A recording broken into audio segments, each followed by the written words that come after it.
Roll for Skadi. If there is ever a servant that you should roll for, make it Skadi. Roll for her.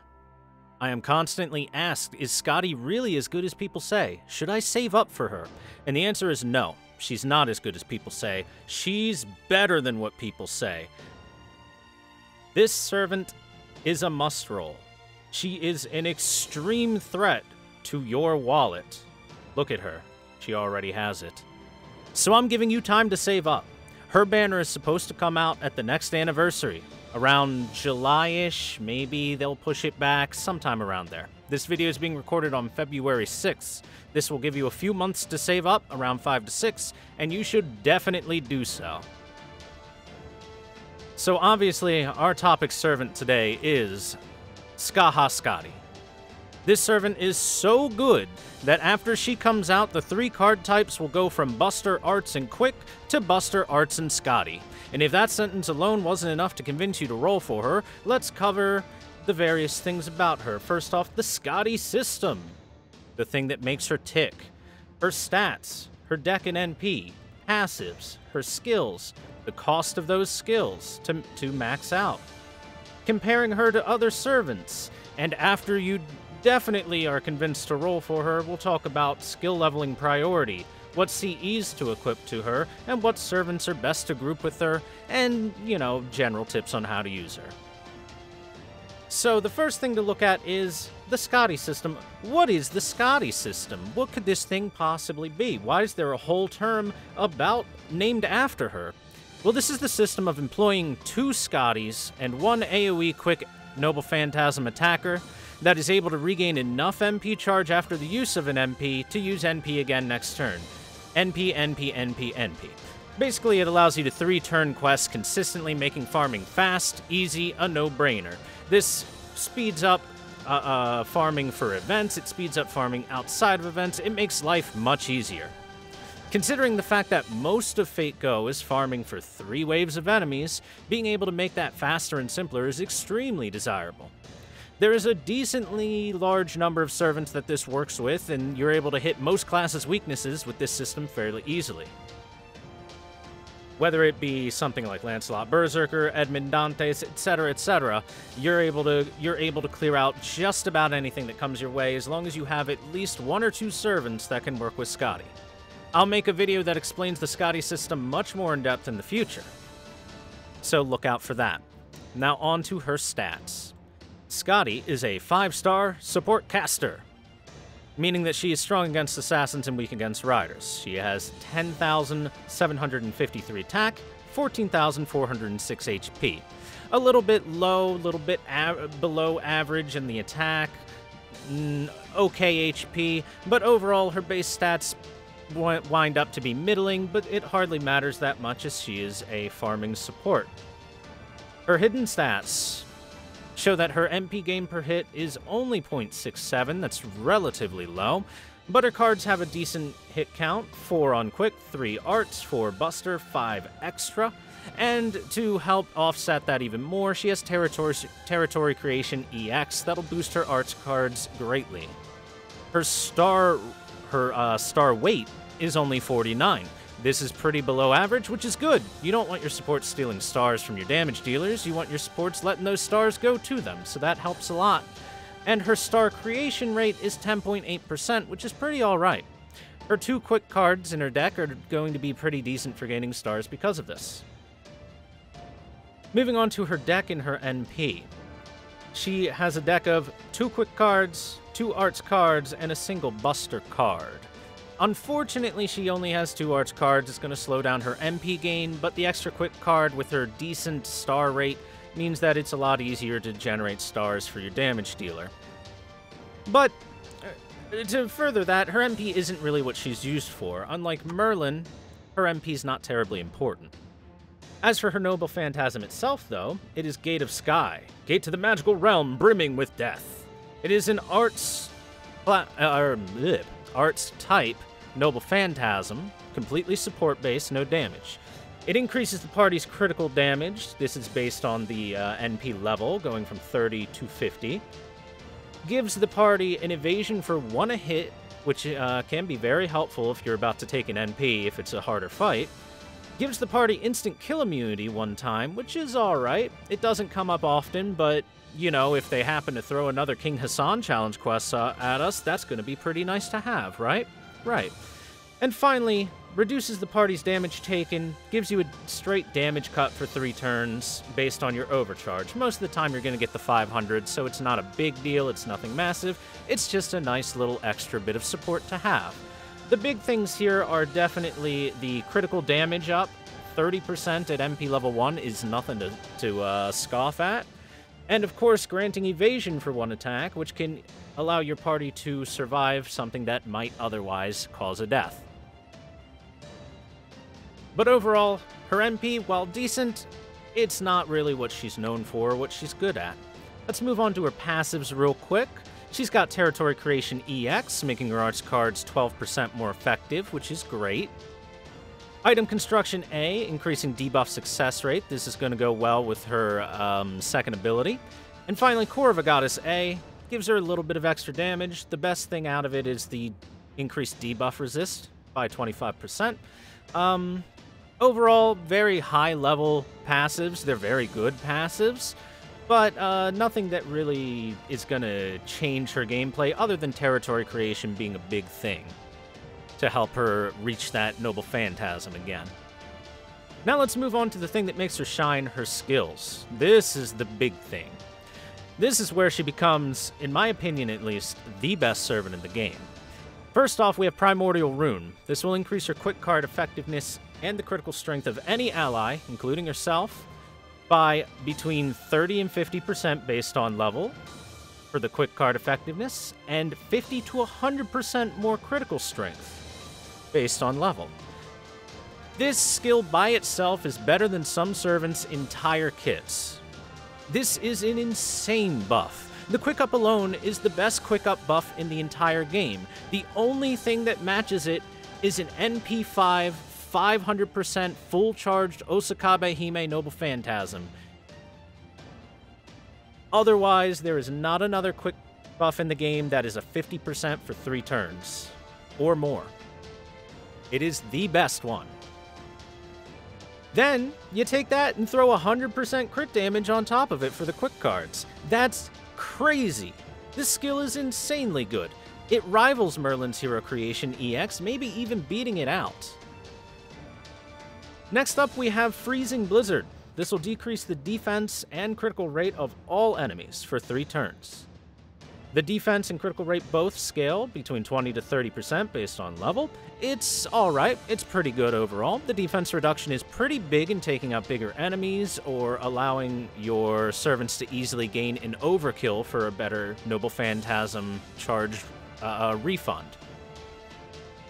The critical rate reduction, good for the more challenging fights if you take her into a challenge quest.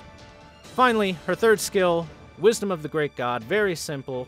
Target any ally, give them 30 to 50% charge based on level. And that by itself, while extremely simple, is extremely strong. With 2 Skadis on field, this is a guaranteed 100% charge on any servant you want. If you have any CE equipped with starting charge, it makes it incredibly easy to get to that 100% for the first shot off. It is just exactly what you want in a support servant. These skills are all extremely good, and you definitely want to 10-10-10 this servant. So what do we need for these skills? Well, it's a bit rough, unfortunately. First off, the first new material she's going to use is one that won't come out until Lost Belt 1 is out, which as of this recording hasn't quite come out yet. This is Eternal Frost. You will need 15 per skill, 45 total. 9 Lanugos per skill, with coming to 27 total. This is still relatively new for a lot of people, so you might be a little bit hard up on this by the time she comes around. And finally, 24 Aurora Steels. This is the big one per skill. For 72 total, this is a material that comes out in Lost Belt 2 alongside of Skadi. So you're going to get farming the second that comes out, or at least I will. And finally, 48 Void Dust per skill at a 144 total. That's ouch. That is a big amount of Void Dust. It's not the most you've ever seen for a single skill, but that's rough. That can be rough for a lot of people, considering how common Void Dust is.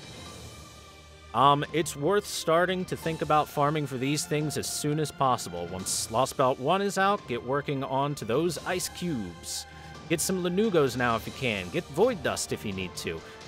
I would highly suggest being prepared to 10-10-10 this servant the second you roll her. So how does Skadi stack up against other servants in her role or in her class?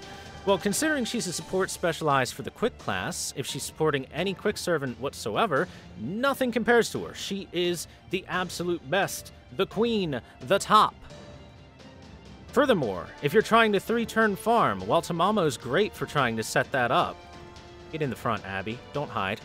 While Tamamo's great for trying to set that up with certain servants, I believe that Skadi is the best at that in the game, because in general, the Skadi system and having the Quick allows you to refund better and gives you a safety net of a lot of crit stars in case you aren't able to finish off one of the enemies. You're guaranteed to have a crit onto them, unlike looping arts.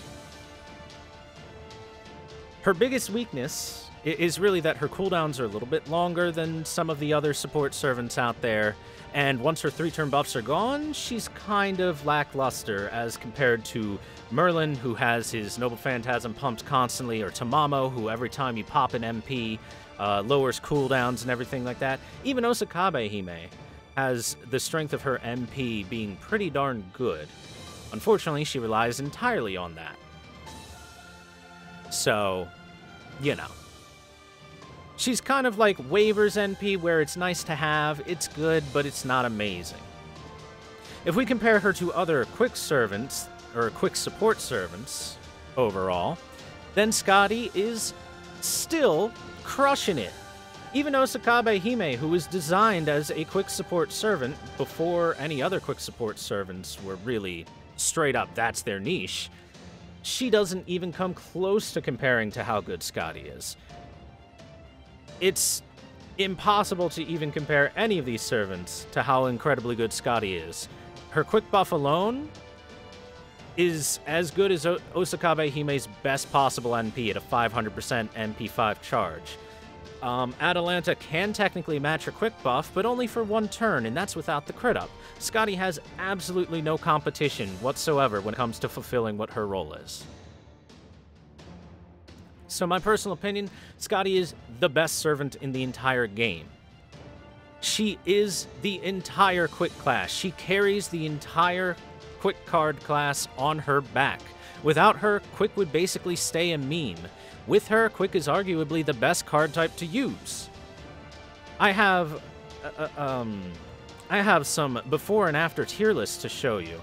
Let me pop up this 5-star tier list. And I've darkened out the servants that don't matter. But if you take a look at this tier list, over here we've got the A, the B, the C. You'll notice some servants have moved on up after Skadi came out. Dante's being the most dramatic one, going from a C class to a double S class. He does get a slight buff to come out with this, so there is that. But these servants get absolutely huge buffs just by Skadi existing. And we can even pop in the 4 stars as well, where you see a very similar effect.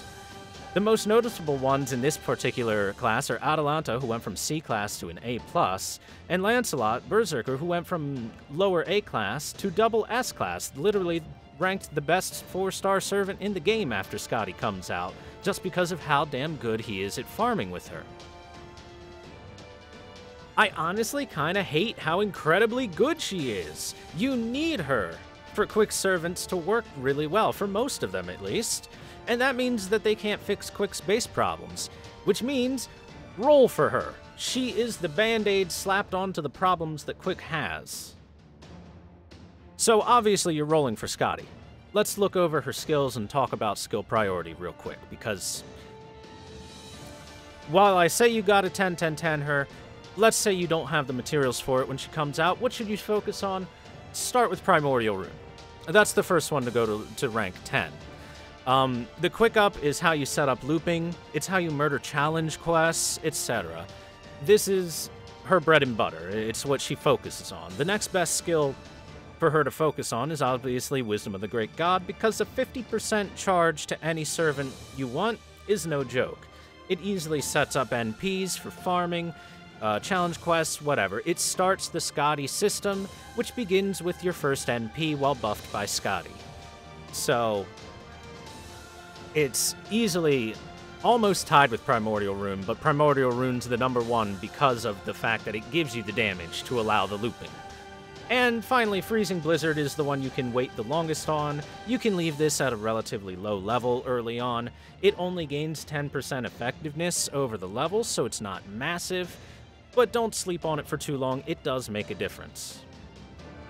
Now, as for craft essences to equip with her, this is actually really easy. You see, if you're going to farm, any CE you want, even no CE, is perfectly fine. You don't need any CE equipped to her whatsoever if you're just doing farming. It's what helps make the Skadi system so nice. Now, if you're doing a challenge quest, then it's actually relatively simple. Fragment of 2030 to be able to produce more stars, help guarantee crits for your damage dealer, helps out a lot. Prisma Cosmos to be able to reach her NP easier in order to be able to just gain that extra crit damage up or what, and minor amounts of defense is helpful. And finally, something like Volumen Hydrodrum. Volumen. All right. This allows her 3 hits of invincibility for survivability if you think that it's a challenge quest that you would like to be able to keep her alive for a second set of buffs. That can help out greatly.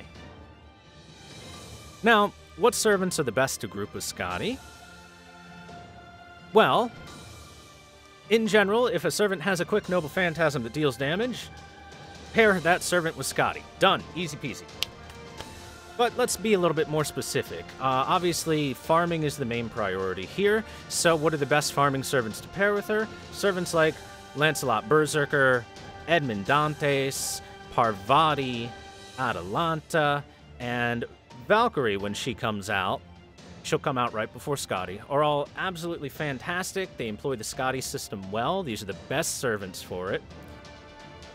And these are the ones that you, if you don't have now, and you are guaranteed that you're definitely getting Skadi, period, I highly suggest trying to get at least one of these servants before Skadi comes out.